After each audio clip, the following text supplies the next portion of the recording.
Hello, good morning, नमस्कार। एक बार फिर से आप सबका स्वागत है वाईफाई स्टडी स्टूडियोज पे which is a part of an academy. तो वेरी गुड मॉर्निंग। जैसे कि आपको पता ही है कि सुबह 5 बजे का जो टाइम स्लॉट होता है वो रहता है जीके क्विज का। तो यहाँ पे हम लोग डिस्कस करेंगे, लेकिन उससे पहले लाइव टेस्ट वाला और डिफेंस एग्जाम वाले जो चैनल्स हैं उसको सब्सक्राइब कर लीजिएगा।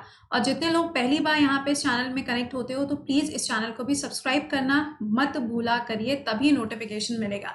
तो सुबह 7 बजे तो एक क्विज होता है, उसके बाद 5 बजे क्विज होता है और 7 बजे आपको मिलता है पूरे 1 घंटे का करंट अफेयर का सेशन, जहां पे हम लोग काफी सारी चीजों को डिस्कस करते हैं। मतलब पूरे दिन की जो न्यूज है वो तो डिस्कस हो ही रही है, पूरा स्टैटिक भी कवर करते हैं। अगर उसमें जीएस का पार्ट आता है तो उसमें जीए भी कवर करते हैं, और अगर जीए का पार्ट आता है तो उसमें जीए का पार्ट भी डिस्कस किया जाता है।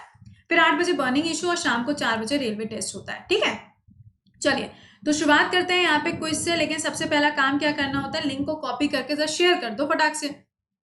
देखो सबसे पहला सवाल यहाँ पे क्या है, कोरल सी कहाँ पर है ना। तो जब हम कोरल सी बोलेंगे तो कोरल सी तो उसी जगह पे मिलेगी जहां पे कोरल रीफ ज्यादा होगी, राइट। कोरल रीफ कहाँ पे ज्यादा है, तो कोरल रीफ आपको ज्यादा मिलेगी किस जगह पर, ऑस्ट्रेलिया के अंदर। तो इसका आंसर क्या बन जाएगा, इसका करेक्ट आंसर हो जाएगा ऑस्ट्रेलिया के नॉर्थ ईस्टर्न पार्ट पे आपको कोरल सी मिलता है। देखो ऑस्ट्रेलिया का जो क्वींस लैंड वाला एरिया है ना, मैप में जब देखोगे तो ये 6 हिस्सों में बटा हुआ है पूरा ऑस्ट्रेलिया।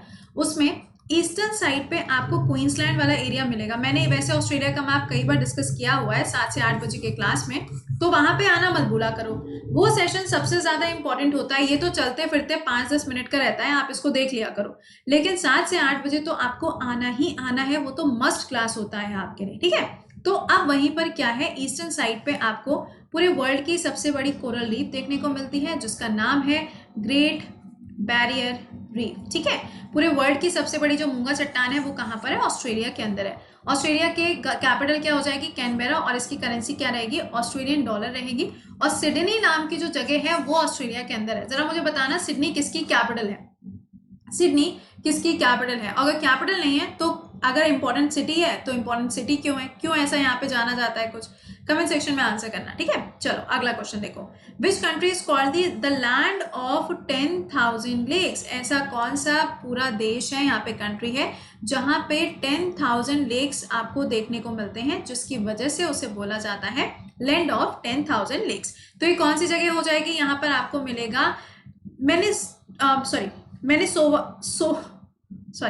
मैनेसोटा नाम की जगह है एक यूएसए के अंदर। वहां पर देखो, यूएसए एक्चुअली इसलिए जाना जाता है क्योंकि वहां पे 5 लेक्स आपको मिलती हैं जो आपस में ज्वाइंट है। जैसे कि मैं आपको इसकी शॉर्ट ट्रिक बता दूं, उसको होम्स के नाम से हम याद रख सकते हैं। Lake Huron, Ontario, Michigan, Erie and Lake Superior. तो ये जो पांचों झीलें हैं ना, ये पांचों झीलें आपको उसी एरिया में देखने को मिलती हैं, जिसकी वजह से बहुत सारी छोटी छोटी झीलें भी वहां पर हैं, जिसकी वजह से हम लोग इसको इस नाम से जानते हैं। ठीक है, इंपॉर्टेंट हो जाता है। अच्छा, अगर पूछा जाए कि वर्ल्ड में ऐसी कौन सी जगह है जहां पे सबसे ज्यादा झीलें पाई जाती हैं, तो आंसर क्या करोगे, कमेंट सेक्शन में लिखिएगा इसको। अब यूएसए आया है, वॉशिंगटन डीसी याद रखना है। क्यों भैया याद रखना है, क्योंकि यहाँ पे 2 हेडक्वार्टर है, पहला है वर्ल्ड बैंक का, दूसरा है यहाँ पे आईएमएफ का headquarter. This is very important. इसके अलावा न्यूयॉर्क के अंदर आपको 2 हेडक्वार्टर मिलेंगे, पहला हो जाएगा यूनिसेफ का हेडक्वार्टर और दूसरा कौन सा रहेगा यहाँ पर, कौन बताएगा, चलो हम बता देते हैं, यूएन का हेडक्वार्टर है। ठीक है, चलिए नेक्स्ट पे आ जाओ। अगला सवाल, द गल्फ स्ट्रीम। देखो ज्योग्राफी का जो सेक्शन है ना, मुझे ऐसा लगता है कि अगर आप में से कोई भी ऐसा स्टूडेंट है जिसको ज्योग्राफी बिल्कुल नहीं आती, या फिर ज्योग्राफी आती है तो टूटी फूटी आती है, तो उनके लिए जो हमने बैच स्टार्ट किया है ना, एसएससी का जो बैच अभी चल रहा है ना मेरा, जिसमें अभी हम पॉलिटी पढ़ा रहे हैं, इसी बैच में बिल्कुल फ्रेश बैच स्टार्ट होने जा रहा है ज्योग्राफी का। तो अगर अभी तक इस वाले बैच को अवेल नहीं किया तो कर लेना, क्योंकि जब वो बैच आप अवेल करोगे तो आपको वर्ल्ड ज्योग्राफी भी हम पढ़ाने वाले हैं, जिसमें ये गल्फ स्ट्रीम क्या होती है, लेब्राडोर करंट, ब्राजील करंट, ये सारी करेंट्स वगैरह भी ना आपको याद होती जाएगी। ठीक है, ओके सवाल यहाँ पे क्या है, gulf stream is an oceanic current, एक महासागरीय धारा है। आपसे पूछा जा रहा है कि कौन से कोस्ट पे देखने को मिलेगी, तो इसका आंसर क्या हो जाएगा, जो नॉर्थ अमेरिका का एरिया है ना, जो आपको मैप में आप देखोगे तो नॉर्थ अमेरिका का जो कोस्ट है वहां पे फ्लोरिडा के पास आपको ये देखने को मिलेगी। और ये याद रखना, ये एक वार्म करंट है। कैसी करंट है, वार्म करंट है ये। अगला सवाल, which schedule of the constitution, Bharat के संविधान की ऐसी कौन सी अनुसूची है जिसके अंदर बोला जाता है कि जो एमपी हैं यानी कि मेंबर ऑफ पार्लियामेंट और एमएलएज हैं, इनके ऊपर चार्जेस लगाए जा सकते हैं, जिसको हम यहाँ पे बोलते हैं एंटी डिफेक्शन लॉ, दल बदल कानून। तो वो कौन सा वाला शेड्यूल है, 1000 बार बताया हुआ है। शेड्यूल क्या हो जाएगा, schedule number 10 will be the correct answer, जिसमें दल बदल कानून मिलता है, एंटी डिफेक्शन लॉ लिखा हुआ है। ठीक है, अगर पूछा जाता है कि कब इसमें कॉन्स्टिट्यूशन अमेंडमेंट किया गया था, तो 52nd कॉन्स्टिट्यूशन अमेंडमेंट है, किससे जुड़ा हुआ, 10th शेड्यूल से जुड़ा हुआ। ये याद रखना कि ये जो एंटी डिफेक्शन लॉ है ना, दल बदल कानून, ये डिस्क्वालीफाई तो करता है, जो सदस्यों की सदस्यता है वो तो खत्म करता है, लेकिन किसकी, सदस्य कौन होना चाहिए, या तो वो संसद का सदस्य हो या फिर वो राज्य के अंदर जो लेजिस्लेटिव असेंबली होता है उसका सदस्य हो। जैसे कि ज्योतिराव सिंधिया, इनके ऊपर ये कानून नहीं लगा क्योंकि ना तो वो एमपी थे और ना ही वो एमएलए थे। ठीक है, चलो अगला सवाल देखो। The biggest public sector bank, सबसे बड़ा पब्लिक सेक्टर बैंक कौन सा है, तो इंडिया में सबसे बड़ा बैंक कौन सा है, दिस इज एसबीआई। इसका हेडक्वार्टर कहाँ पर है, मुंबई के अंदर लोकेटेड है। दूसरे नंबर पे कौन सा आता है, पीएनबी आता है, और इसका हेडक्वार्टर कहाँ पे, नई दिल्ली में। तीसरे नंबर पे आता है बैंक ऑफ बड़ौदा, इसका हेडक्वार्टर कहाँ है, बड़ौदा के अंदर है। ऑलराइट, चलो नेक्स्ट पे आओ। Main diamond producing area in India, India के अंदर ऐसी कौन सी जगह है जहां से सबसे ज्यादा हीरे का उत्पादन किया जाता है। तो पहले तो भैया ये पता हो कि उत्पादन होता भी है कि नहीं है। तो आपको एमपी के अंदर एक जगह मिलती है जिसका नाम है पन्ना, इसीलिए इसका नाम पन्ना ही रखा गया एक्चुअली। तो पन्ना जो जगह है यहाँ पे डायमंड का प्रोडक्शन होता है, बट इसको फिलहाल यहाँ पे यूज नहीं किया जाता है, इसकी माइनिंग वगैरह बंद करी गई है। उसी तरीके से जैसे कि कोलार, कोलार किसके लिए जाना जाता है, गोल्ड के लिए, सोने के लिए, कहाँ पर है, कर्नाटका के अंदर। तो यहाँ पे भी कोई माइनिंग नहीं करी जाती है। ठीक है, अगला देखो। The largest cave temple in India, Bharat के अंदर सबसे बड़ा, आपको यहाँ पे केव टेम्पल बताना है, सबसे बड़ा गुफा मंदिर कौन सा है भारत के अंदर। जब भी केव आए ना तो दिमाग में सबसे पहले अजंता, एलोरा और एलिफेंटा केव आनी चाहिए। क्यों, अजंता की जो गुफाएं हैं वो बौद्ध धर्म से जुड़ी हैं, एलिफेंटा केव की बात करो तो बौद्ध धर्म, जैन धर्म और हिंदू धर्म से जुड़ी हुई हैं। ये डिफरेंस जो है ये आपसे यूपीएससी के एग्जाम में भी पूछा जाता है। तो मान लो कि कोई भी अगर आप वनडे एग्जाम दे रहे हो तो उसमें भी अगर सवाल बन गया तो कम से कम आना चाहिए। ठीक है, तो ये क्या हो जाएगा, एलोरा केव्स। कहाँ पे, मुझे नहीं लगता कि स्टेट बताने की जरूरत है, लेकिन फिर भी बता देते हैं, दिस इज महाराष्ट्र। नेक्स्ट देखिए, the largest post office in India, India के अंदर सबसे बड़ा पोस्ट ऑफिस कहाँ पे मिलेगा, तो दिस इज जीपीओ, कहाँ पे, मुंबई के अंदर ये लोकेटेड है। नेक्स्ट देखो, the oldest English daily newspaper, आपको बताना है कि भारत का सबसे पुराना इंग्लिश डेली न्यूज़पेपर कौन सा है। देखो, जब हम लोग सबसे पुराने न्यूज़पेपर की बात करते हैं तो बंगाल गैजेट हमारे ध्यान में आता है ना। तो यहाँ पे आपको बताना है इंग्लिश डेली न्यूज़पेपर कौन सा है सबसे पुराना, तो this is times of India. ठीक है, द हिंदू मार्क करके मत चले आना, this is times of India. अगला देखिए, द फर्स्ट लाइब्रेरी, सबसे पहली जो लाइब्रेरी है वो इंडिया के अंदर कब स्टैब्लिश करी गई, तो इसका आंसर क्या हो जाएगा, विलियम कैरी लाइब्रेरी, और ये कहाँ पे, सिरमपुर में है। अब ये जगह कहाँ है, ये जगह कहाँ पर है, जरा ये मुझे कमेंट सेक्शन में बताना कि स्टेट कौन सी होगी, क्योंकि कई बार ऐसा होता है ना कि अगर सपोज मैंने पूछ लिया ना जबलपुर कहाँ है, तो शायद आप ये भी आंसर ना कर पाओ, तो ऐसी सिचुएशन ना है, इसलिए जरा मुझे कमेंट सेक्शन में आंसर करके बताना। और एक चीज और, ये मत सोचा करो कि ये जो 5 बजे का क्लास है मैम इसमें सवाल बहुत करती हैं।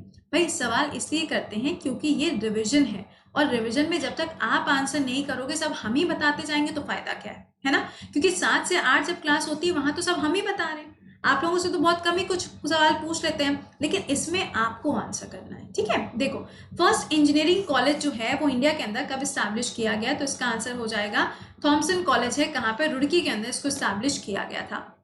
अच्छा, और इंडिया की सबसे पुरानी अगर आईआईटी पूछी जाएगी तो ये खड़गपुर हो जाएगा, वेस्ट बंगाल।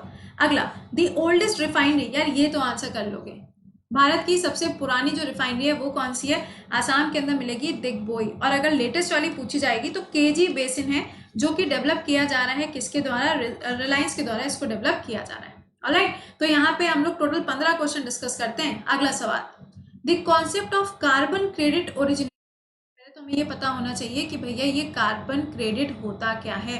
तो यहाँ पे आपके लिए एक और सवाल आता हुआ कि कार्बन क्रेडिट का मतलब क्या है, जैसे कि होता है ना कार्बन टैक्स, ग्रीन टैक्स, है ना, ये सब होते हैं ना। तो उसी तरीके से मुझे आप बताओगे कार्बन क्रेडिट का मतलब क्या होता है। कमेंट सेक्शन में ये सारे आंसर आने चाहिए यार, आंसर आपको करना है। तो ये कहाँ से, ये जो शब्द है कहाँ से निकल के आया है, क्योटो प्रोटोकॉल से निकल के आया है। अब इसको साइन कब किया गया था, 1992 में इसको साइन किया गया था। UNFCCC के अंदर इसको साइन किया गया था, United nation framework for climate change convention, ये है इसका फुल फॉर्म। और अभी जो लेटेस्ट वाली हुई ना, पीटर्सबर्ग कन्वेंशन, जिसको हेड किसने किया, जर्मनी ने इसको हेड किया है, ये भी काफी ज्यादा इंपॉर्टेंट हो जाती है। और पेरिस क्लाइमेट चेंज कई बार पूछ लेता है, ये कौन से ईयर में हुआ? 2015 में इसको साइन किया गया था। ठीक है, अगला देखो यहाँ पे द लार्जेस्ट रिफाइनरी। अभी हम लोगों ने ओल्डेस्ट देखी थी, अगर लार्जेस्ट रिफाइनरी पूछ लिया जाएगा तो ये गुजरात के अंदर आपको देखने को मिलेगी। IOC की रिफाइनरी है जो कि सबसे लार्जेस्ट रिफाइनरी है। अगला सवाल, शेड्यूल आपको बताना है जिसके अंदर राज्यसभा के लिए सीटों का विभाजन किया जाता है। शेड्यूल पूछा जा रहा है तो शेड्यूल नंबर हो जाएगा 4, फोर्थ नंबर के शेड्यूल में होता है। अगर टोटल शेड्यूल पूछे जाएंगे, हमारे कॉन्स्टिट्यूशन में कितने हैं? 12 हैं। पहले कितने थे? 8 थे। अब कितने हो गए? 12। बाद में कौन सा जोड़ा गया? 9, जिसमें बोला गया लैंड रिफॉर्म करने। ठीक है ना, भूमि अधिकरण से जुड़ा हुआ ये। फिर आया 10 एंटी डिफेक्शन लॉ, दल बदल कानून। फिर आया 11 जिसमें आ गया पंचायत। फिर आया 12 जिसमें आ गया नगर पालिका या फिर म्यूनिसिपल कॉर्पोरेशन। ठीक है, चलिए, तो ये तो हम लोगों ने बात करी। अब इसके अलावा देखो यहाँ पे ध्यान रखो कि जो स्पेशल क्लासेस आपको मिल रहे हैं ना, ये जो स्पेशल क्लास का टाइम है इसको याद रखना। 9 से 10 बजे तक रात में आपको अनअकैडमी पे स्पेशल क्लास मिल रहे हैं जो कि फ्री होते हैं। आप में से कोई भी इसको आके अटेंड कर सकता है।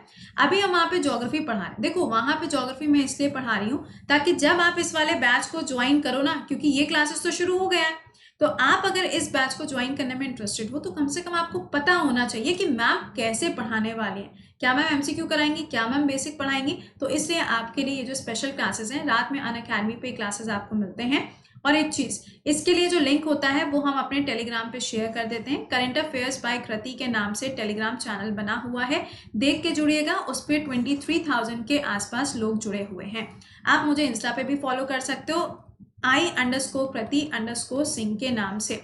और आप में से जितने भी लोग ऐसे हैं जो लोग अभी GS के लिए प्रिपेयर करना चाहते हैं, क्योंकि ये सबसे वैलिड पॉइंट है, क्योंकि ये जो टाइम मिल रहा है ना इसको यूज करो। तो GS में अभी हम यहाँ पे पॉलिटी पढ़ा रहे हैं और इसके जस्ट बाद 10 तारीख के बाद इसमें ज्योग्राफी स्टार्ट होने जा रही है। बिल्कुल फ्रेश बैच है।